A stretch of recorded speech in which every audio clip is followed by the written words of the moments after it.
વૈષ્ણવ કોને કહેવા? બીજાની પીડાને સમજી શકે નહીં બધાય વૈષ્ણવ. અને ગમે એવા ટીલા ટપકા તાઈના હોય, ગળામાં માળા પહેરી હોય, પણ જો તમારા દુઃખને ન સમજી શકે તો એ વૈષ્ણવ નથી.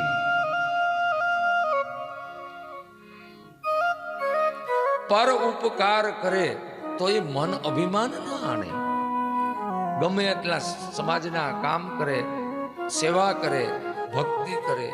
અરે સાહેબ, લાખો ને કરોડોના દાન કરે છે ને, છતાં કોઈને કહેતા નથી. કહે છે કે જમણાથી કરીએ ને ડાબાને ખબર ન પડે.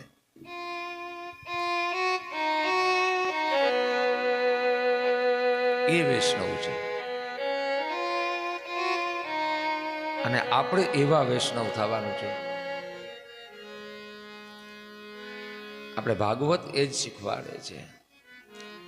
એટલે જ રાધા ભક્તિ હરિજ્ઞાનમ.